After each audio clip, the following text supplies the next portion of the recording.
ଶ୍ରୀମଦ୍ଭାଗବତ ଚତୁର୍ଥ ସ୍କନ୍ଦ ଷଷ୍ଠୋଧ୍ୟାୟ। ମୈତ୍ରେୟ ଉବାଚ। ରୁଦ୍ରର ଦେଖି ଘୋର ରଣ ଭୟ ଭାଜିଲେ ଦେବଗଣ।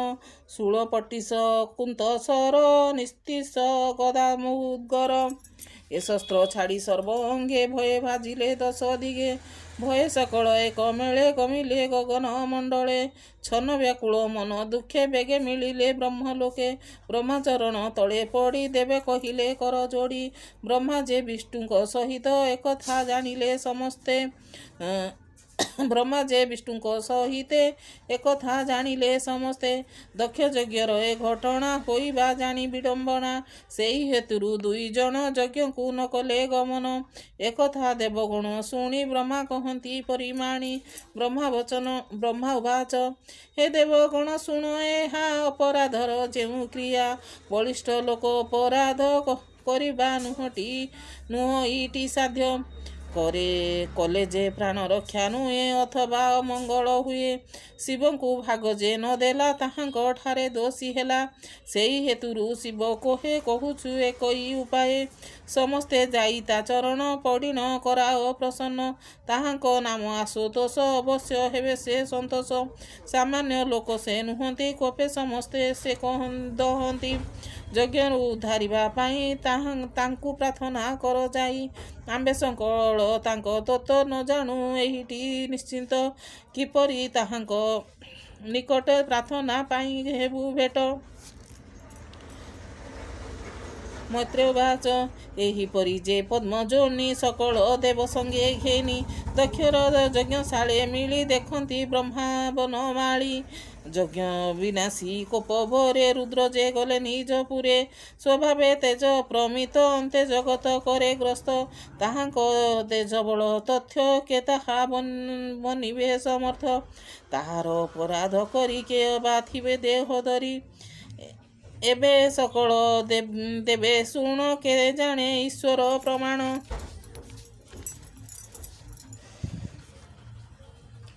ଚାଲ ସକଳ ସୁରଦେବା ଏବେ ହୋ କପିଳାସେ ଯିବା। ରୁଦ୍ର ଚରଣେ ନମସ୍କାର ସ୍ତୋତ୍ରେ।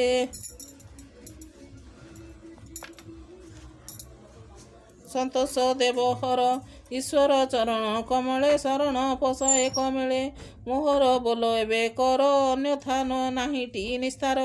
ଯେଅନ୍ତ କାଳେ ଅଣ୍ଡ କୋଷ ନିମିଷେ ମାତ୍ର କରେ ଗ୍ରାସ। ତାର ଚରଣେ ନ ସେବିଲେ କେବା ସଂସାରେ ଥିବ ବୋଲେ। ବିଶେଷ ପତ୍ନୀର ବିୟୋଗ ସ୍ୱଭାବେ ତମ ଗୁଣେ ରାଗ।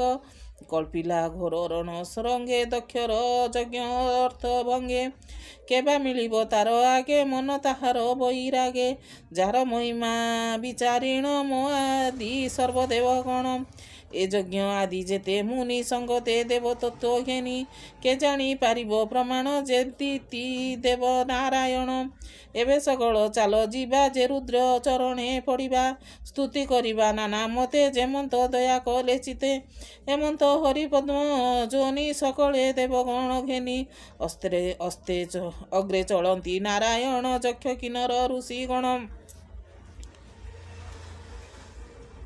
ସିଦ୍ଧଚାରଣ ପିତୃତୁଲେ ସର୍ବେ ଚଳିଲେ ବ୍ରହ୍ମା ବୋଲେ।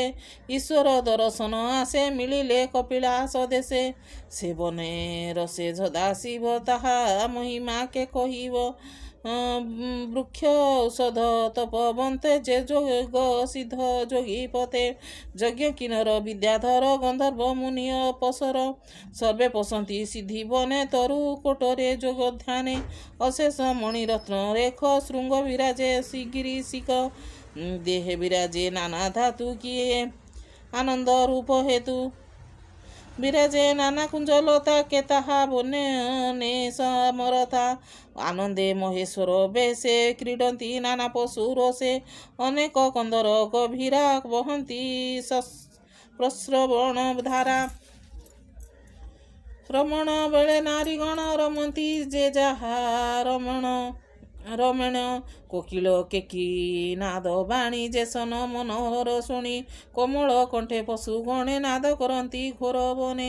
ମତ ମାତଙ୍ଗ ବହୁ ମେଳେ ଗର୍ଜନ୍ତି ହ୍ରଦ ନଦୀ ଜଳେ ମନ୍ଦାର ପାରିଜାତ ଦ୍ରୁମ ସରଳ କୋବିଦାର ବନେ ତମାଳ ଶାଳ ତାଳ ବନ କ୍ରମୁକ ଶୋଭାର ଆସନ ଆମ୍ବ କଦମ୍ବ ନାଗେଶ୍ୱର ସୁନାଗ ରମ୍ଭା କର ବୀର କୁମୁଦ ଉତ୍ପଳ କନ୍ନାର ପାଟଳି ଶୋକ ଗନ୍ଧ ସାର ବଜୁଳ କୁନ୍ଦ କୁରୁ ବଳ ସୁବର୍ଣ୍ଣ ବନ ସତରେ ରେକ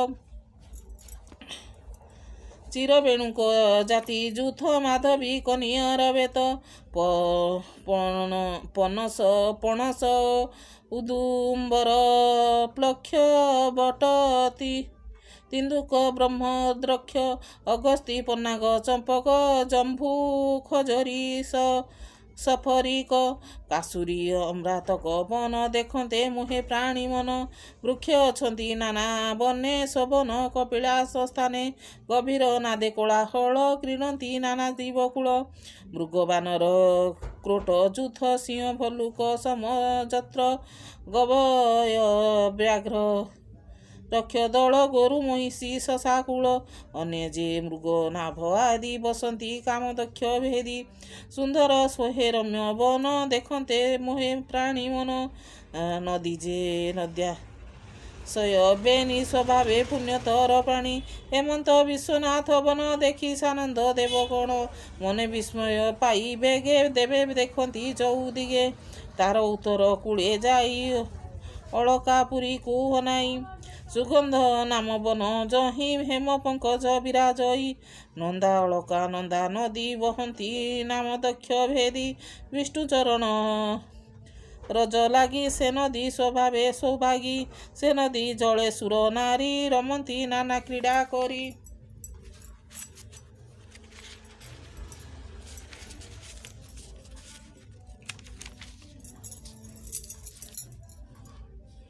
କୁଚ କୁମୁଙ୍କ ଜଳେ ମିଶି ସ୍ୱଭାବେ ସୁପିଚ୍ଛିଳ ଦିଶି କରିଣ ତୁଲେ ହସ୍ତି ବଳ ନିତ୍ୟ ପିବନ୍ତି ଯାର ଜଳ ସେ ନଦୀ ତୀର ଉପଗତ ରତ୍ନ ବିମାନ ଯୂଥ ଯୂଥ ପୁଣ୍ୟ ଜନିତ ପରିମଳ ତେଣୁ ପୂରିତ ଗଙ୍ଗା ଜଳ ତଡ଼ତି ଜେନେ ନୀଳ ମେଘେ ସୁଶୋଭା କାନ୍ତି ଦଶ ଦିଗେ ହେମନ୍ତ କୁବେର ନଗରୀ ସୁଗନ୍ଧ ବନ ଆଦି କରି ସେ ବୃକ୍ଷ କାମଧେନୁ ପ୍ରାୟ ଫଳ ପଲ୍ଲବ ମାନ ଶୋଏ କୋମଳ କଣ୍ଠନାଦ ପକ୍ଷୀ ଭୃଙ୍ଗ ଶବଦ ଜହିଁ ଅଛି ଜଳେ ଚରଣେ ପକ୍ଷୀ ଗଣ କ୍ରୀଡ଼ା କରନ୍ତି ପଦ୍ମବନ ହରିଚରଣେ ବାୟୁ ସଙ୍ଗେ ମତ ମାତଙ୍ଗ ରଣ ରଙ୍ଗେ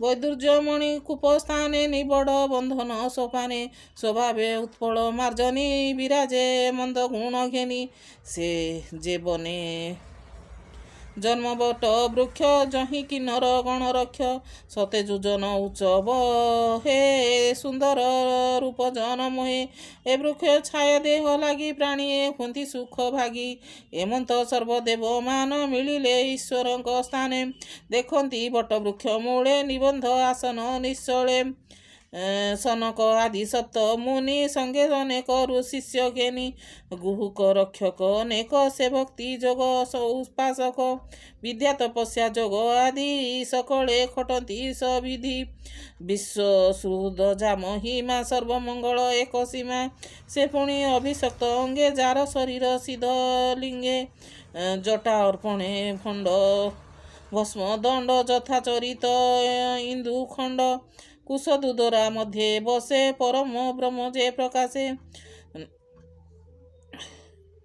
ନାରଦ ମୁଖ ଚାହିଁ ଧୀରେ ବଦନ କହନ୍ତି ଶ୍ୱଶୁରେ ଦକ୍ଷିଣ ଜାନୁର ଉପରେ ବାମ ଚରଣ ସ୍ଥାପି ଧୀରେ ଚାହାନ୍ତି ବେନି ବାହୁ ବଳେ ଅରୁଣ ବର୍ଣ୍ଣ କେବେନି ଡୋଳେ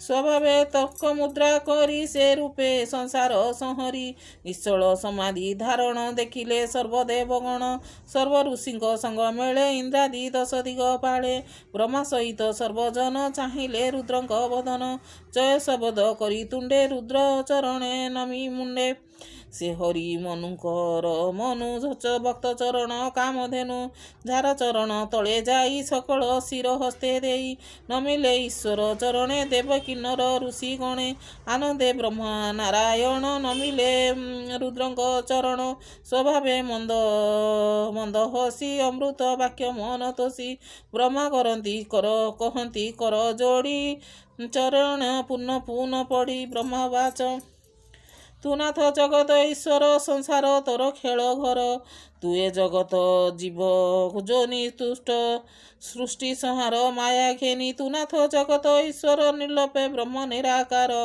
ତୁ ଶିବ ଶକ୍ତି ରୂପ ଧରି ସଂସାର ଖେଳ ଘର କରି ସୂଜି ପାଳନ କରୁଅନ୍ତେ ବିଶ୍ୱ ସଂସାର ବିଶ୍ୱନାଥ କ୍ରୀଡ଼ା ବିହାର ମାୟା ଧରି ତୁ ଖେଳୁ ମାୟା ଭାବ କରି ସେ କାହିଁ ସମ୍ପାଦିବ ତୋତେ ତେଣୁ ଭ୍ରମନ୍ତି ଏ ଜଗତେ ଧର୍ମାର୍ଥ କାମ ଯହିଁ ଝରେ ଯେ ଯଜ୍ଞ ଧେନୁ ରୂପ ଧରେ ତୁ ଯାହା ଅର୍ଜିଛୁ ଜଗତେ ସଂସାର ଭ୍ରମଣ ନିମନ୍ତେ ସେ ମାୟା ସଂସାର ବନ୍ଧନେ ଯନ୍ତ୍ରିତ ହୋଇ ମହାଜନେ କହନ୍ତି ନାନା କର୍ମ ବିଧି ତୁମ୍ଭେ ତ ସକଳ ପ୍ରସିଦ୍ଧି ସର୍ବମଙ୍ଗଳ କର୍ମ ଫଳ ତୁ ସେ ଅନାଦି ଆଦି ମୂଳ ଅମଙ୍ଗଳ କୃତ ତୁ ହେଉ ଧର୍ମକୁ ସର୍ବକାଳେ ବହୁ ସେ ସାଧୁ ଜନ କର୍ମ କରି ଭାବ ପ୍ରଭାବେ ମୋଦକ ଭରି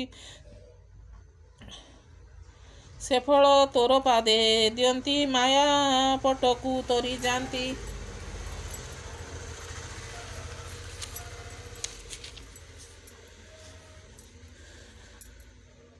ଯେ ଲୋଭ ବସେ ତାହା ଚିନ୍ତି ପଶୁଙ୍କ ପ୍ରାୟ ସେ ଭୁଞ୍ଜନ୍ତି ତୋତେ ନ ଜାଣି ପ୍ରଜାପତି ଦୁର୍ମତି ଲଭିଲା ଦୁର୍ଗତି ଆମ୍ବର ଭକ୍ତି ଚିତ୍ତ ଧର ଏହାଙ୍କୁ ପ୍ରତିକାର କର ଏ ପ୍ରାଣୀ ଯଜ୍ଞଶାଳେ ମଲା ସଂସାର ଯଶତା ତ ରହିଲା ଏବେ ମୋହର ବୋଲ କର ଏହାର ଯଜ୍ଞ ତୁ ଉଦ୍ଧର ଏ ଯଜ୍ଞ ତ ଭାଗ ନ କଲେ ତେଣୁ ଜୀବନ ଥାଉ ମଲେ ଏହାକୁ ଦଣ୍ଡ ଏ ଉଚିତ ତେଣୁ ନିନ୍ଦିଲେ ବିଶ୍ୱନାଥ ଏବେ ତୁ ଏହାକୁ ବଞ୍ଚାଅ ଭୃଗୁଙ୍କୁ ଚକ୍ଷୁ ଦାନ ଦିଅ ଭୃଗୁର ଦାଢ଼ି ଏବେ ରୋପ ସୁଷମ ଦନ୍ତ ପାଟି ସ୍ଥାପ ତୋହର ଶସ୍ତ୍ର ଉର୍ବର ଶଣେ ଭଏ ଭାଜିଲେ ଦେବଗଣେ ତୋତ୍ରା ସେ ଛିନ୍ନ ଭିନ୍ନ ହୋଇ ପଳାଇ ଗଲେ ଯହିଁ ତହିଁ ଋତିକ ଗଣ ସେହି ମତେ ତାହାଙ୍କୁ ରଖ ବିଶ୍ୱନାଥ ଯଜ୍ଞତ ରୁଦ୍ର ଭୋଗ ତ ସେ ସାଧିବା ମନ୍ତ୍ର ଉପଦେଶେ ଏମନ୍ତ କହି ପଦ୍ମଜନି ମିଳିଲେ ଦେବଗଣ ଘେନି ସେ ରୁଦ୍ର ଚରଣ ପଙ୍କଜେ ବ୍ରାହ୍ମଣ ଜଗନ୍ନାଥ ଭଜେ ଇତି ଶ୍ରୀମଦ୍ଭାଗବତେ ମହାପୁରାଣେ परमहंस संहिताए 82 चतुर्थ स्कंदे रुद्र कोप प्रसन्न मने नाम षष्ठ।